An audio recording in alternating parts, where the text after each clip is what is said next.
A paz do Senhor, meus irmãos e minhas irmãs, que a paz do Senhor preencha os nossos corações. Manhãs com Deus, esse é o nosso momento de louvor, de adoração e edificação na palavra de Deus. Lucas capítulo 15, 21. Levantar-me-ei, irei e direi: Pai, pequei contra o céu diante de ti, já não sou digno de ser chamado teu filho, aceita-me como um dos teus trabalhadores. Levantar-me-ei, irei e direi: Pai, pequei contra os céus diante de ti, já não sou digno de ser chamado teu filho, aceita-me ao menos como um dos teus trabalhadores.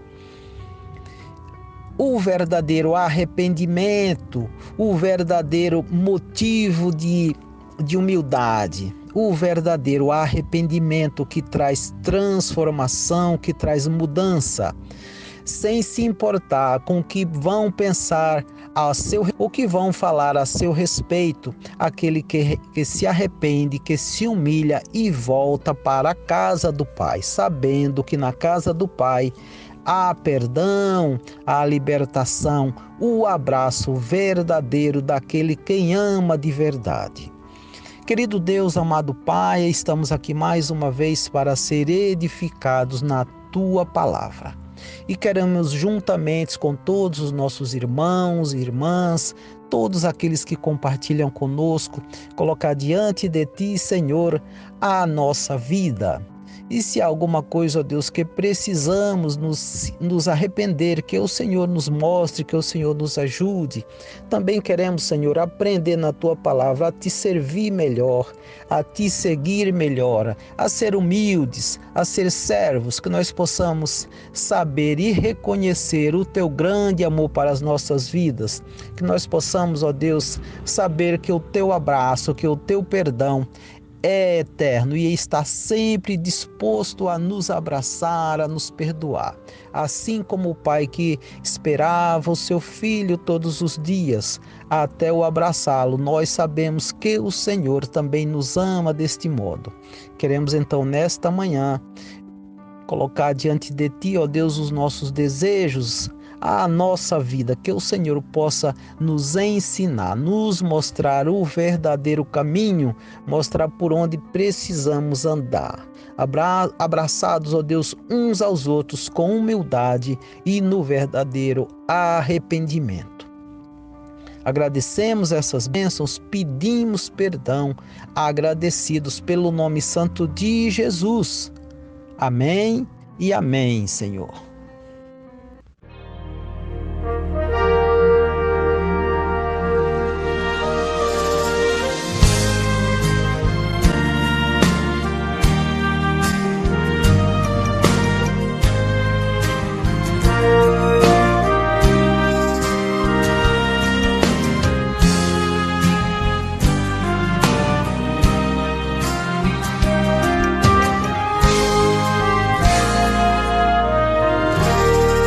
Assim como o sol que vem pela manhã, como o vento que insiste em soprar, é o desejo do coração de Deus por nós. Como arco-íris que desfaz em nossas vidas os temporais, ouço Deus me dizer: vai em paz, realize os sonhos. Os sonhos de Deus jamais envelhecem, os sonhos não morrem, sempre permanecem. Às vezes no lugar que a gente não conhece, se a fé é real, o sonho acontece. Os sonhos de Deus jamais envelhecem, os sonhos não morrem, sempre permanecem. Às vezes no lugar que a gente não conhece, se a fé é real, o sonho acontece.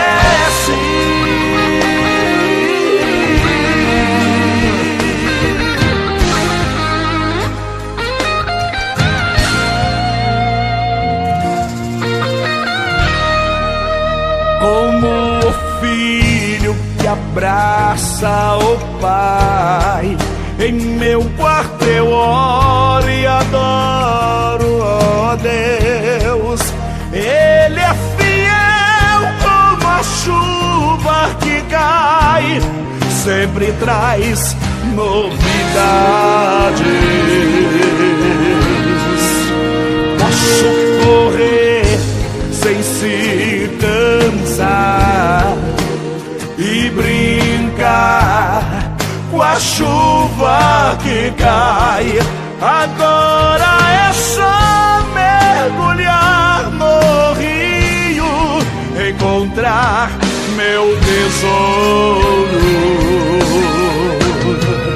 Os sonhos de Deus jamais envelhecem, os sonhos não morrem, sempre permanecem.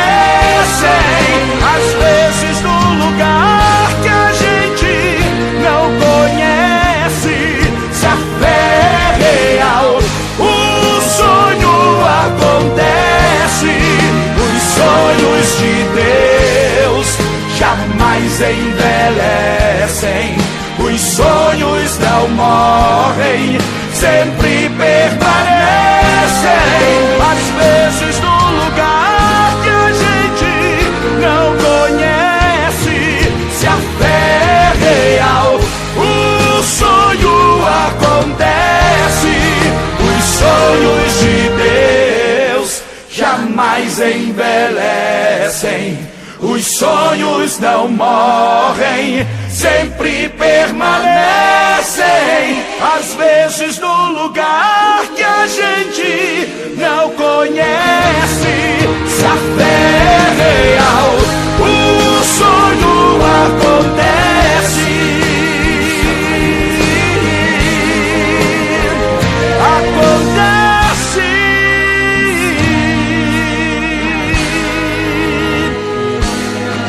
Acontece.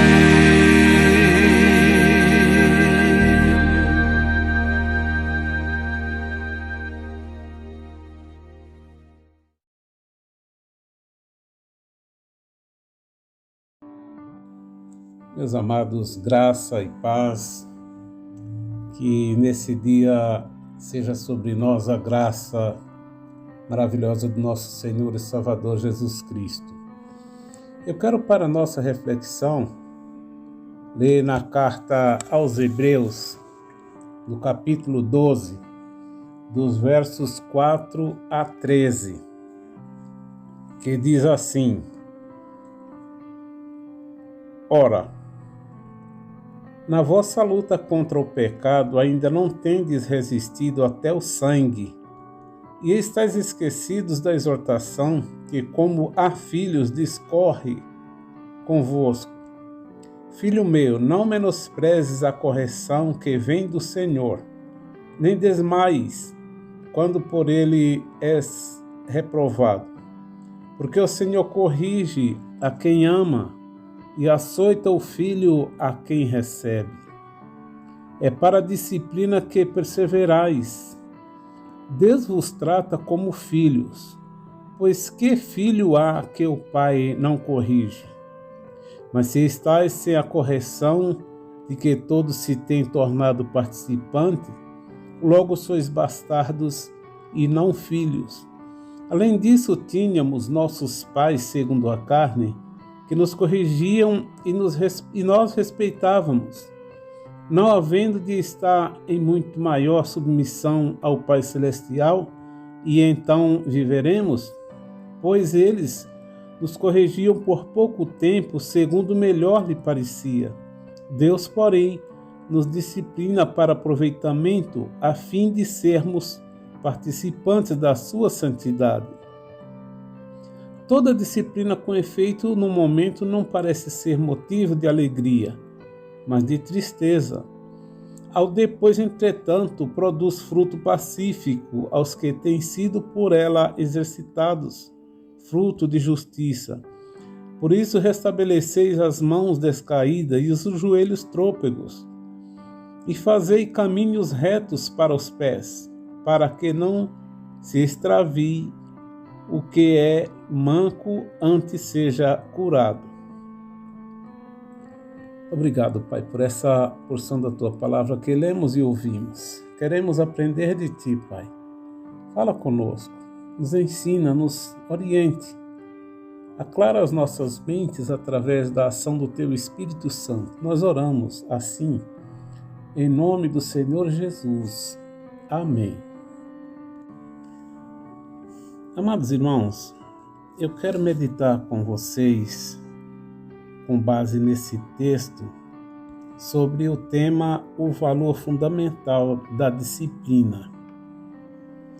Os leitores da carta aos Hebreus vinham passando por uma forte perseguição e por isso muitos estavam pensando em desistir da vida cristã.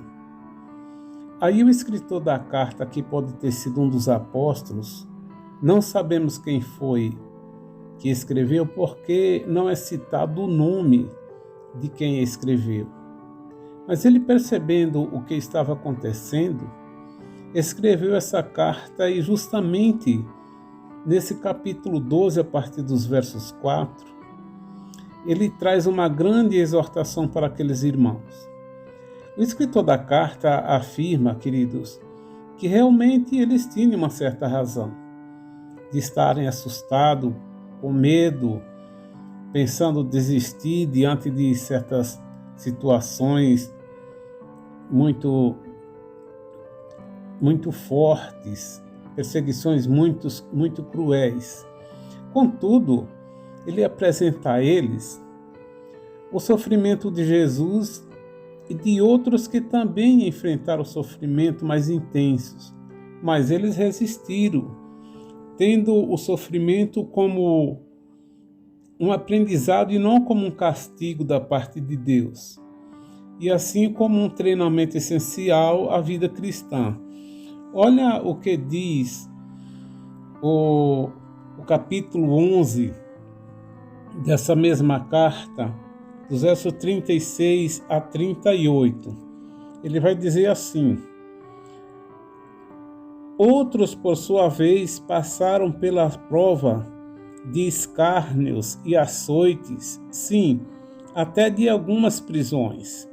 Foram apedrejados, provados, cerrados pelo meio, mortos ao fio da espada.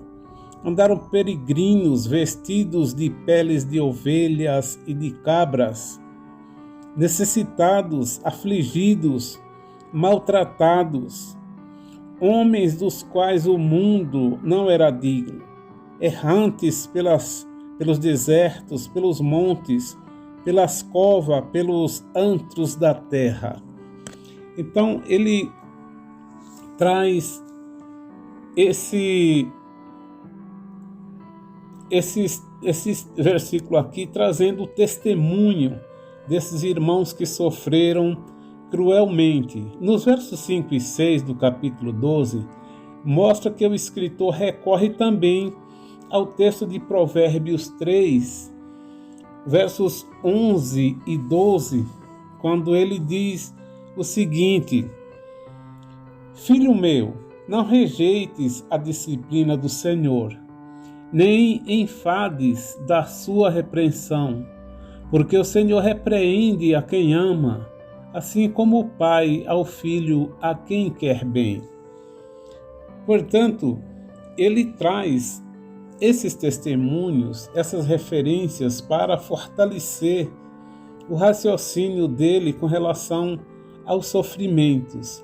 Pois bem, para afirmar o seu raciocínio, ele usa essas questões, e isso ele faz para apoiar a visão sobre o sofrimento que ele ia apresentar sobre a vida cristã.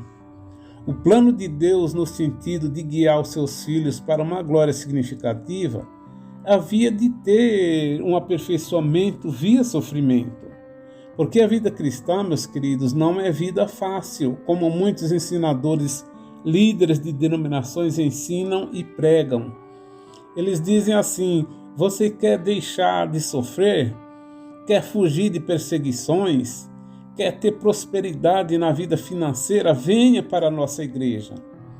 Mas o escritor mostra que não é isso que acontece na vida cristã autêntica, pois a vida cristã é uma guerra contra o mal, e isso é uma luta contínua até a volta de Cristo. Nos versos 7, quando as provações e o sofrimento vêm para os cristãos, eles devem ser vistos por eles como um treinamento ou como disciplina de Deus, pois a disciplina mostra o amor de Deus para com seus filhos a quem Ele ama, e não como um castigo cruel da parte de Deus. O verso 8 fala de que quem está sem disciplina é bastardo e não filho. O que é um bastardo? Bastardo é um filho de um homem com uma mulher que não é a sua legítima esposa, que recebe sustento do pai, mas não vive sob o domínio e não tem a disciplina do pai, e vive alheio ao convívio do lar. Mas o filho de um homem com a sua legítima esposa vive no convívio natural dos seus pais, leva o nome de seu pai e da sua mãe, e tem parte na herança do seu pai. Nos versos 9 e 10, fala da filiação sanguínea, fala de uma disciplina limitada dos pais, que por falta de sabedoria, era uma disciplina limitada. Fala dessa disciplina limitada pela sua falta de sabedoria. Os versos 11 fala de fruto pacífico e fruto de justiça. E aqui, meus queridos, o escritor, ele faz analogia ao atleta que em uma competição cumpre as regras determinadas pelos seus treinadores. E essas determinações a serem cumpridas, se assim forem obedecidas, o atleta receberá os frutos de justiça por cumprir as suas responsabilidades com êxito. E de onde vem também os frutos pacíficos. E aqui o escritor da carta aos Hebreus, ele afirma que isso só será possível somente se os ferimentos do passado espiritual estiverem curados, conforme o verso 12, e se os perigos que poderão vir no futuro forem evitados, conforme o verso 13. Isso nos leva para Isaías, capítulo 35, versos 3 e 4, onde ele diz assim: fortalecei as mãos frouxas e firmai os joelhos vacilantes. Dizei aos desalentados de coração: sede fortes, não temais. Eis que é o vosso Deus. A vingança vem e a retribuição de Deus. Ele vem e vos salvará. Aqui são os frutos de justiça atribuídos àqueles que se tornarão firmes, que não desistirão da vida cristã por conta de sofrimentos ou de perseguições. E isso aqui, meus queridos, é um encorajamento para os medrosos. Há muitos que fogem, abandonam a vida cristã com medo de serem castigados, de serem torturados, se tornam pessoas medrosas. Então, esses textos aqui é um encorajamento para essas pessoas. O verso 4 diz isso. E comparado com os versos 12 e 13 de Hebreus capítulo 12, e também em comparação com Hebreus 12 e 15, é interessante a gente olhar aqui o verso 15, ele diz o seguinte: atentando diligentemente, porque ninguém seja faltoso, separando-se da graça de Deus, nem haja alguma raiz de amargura que, brotando, vos perturbe, e por meio dela muitos sejam contaminados. Então é uma mensagem de alento, de encorajamento, de fortalecimento para aqueles que estão medrosos e também uma advertência para os que estão desanimados. Hoje nós vemos tantas pessoas nas nossas igrejas que eram frequentes e que hoje se tornam como crentes turísticos. Vêm de vez em quando, dizem que temem serem contaminados com o vírus da Covid, mas estão em festas, estão em supermercados, estão em praias, estão em ajuntamentos de aniversários, de casamento e trazem essas desculpas. Olha, que isso não seja permanente nas nossas vidas, nos nossos irmãos. E tenhamos como base essa mensagem para um encorajamento e fortalecimento da nossa vida cristã. Não desmaiemos diante das tribulações, das perseguições, dos problemas, mas sejamos firmes, persistentes e confiantes na graça de nosso Senhor e Salvador Jesus Cristo, que nos ama, que muitas vezes nos disciplina, mas para uma vida futura significativa, na graça do nosso Senhor Jesus Cristo. Que o Senhor te abençoe, te guarde e te fortaleça. Pai, mais uma vez agradecemos pela Tua palavra, pedimos que o Senhor esteja nos conduzindo, nos dando, ó Deus, as orientações necessárias para a nossa vida cristã diária. Nos abençoe e nos guarde, pois oramos em nome de Jesus. Amém.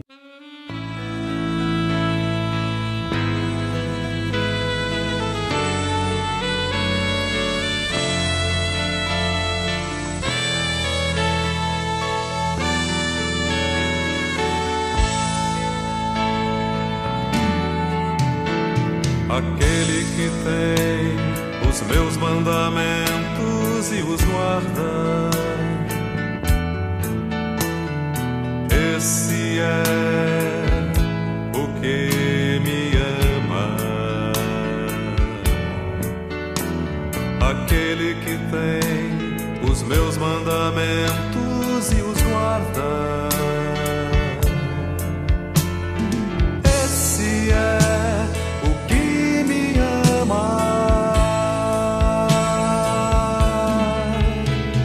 aquele que me ama será amado por meu Pai, e eu também o amarei e me manifestarei a Ele.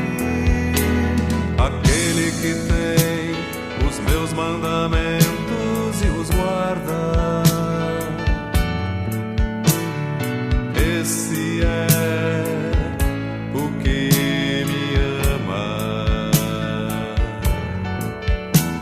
aquele que tem os meus mandamentos e os guarda. Esse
Palavras do salmista Davi: ensina-me, Senhor, os teus decretos e os cumprirei de todo o coração. Que esta palavra tenha sido uma palavra de encorajamento para nós, o valor da disciplina em nossas vidas, buscando a palavra do Senhor, buscando seguir a Deus, seguir os seus caminhos, que tenha trazido um aprendizado muito positivo para as nossas vidas. Agradecemos ao Senhor nosso Deus por mais este momento e queremos desejar a todos um dia abençoado, que o Senhor te abençoe e te guarde nos caminhos de Jesus.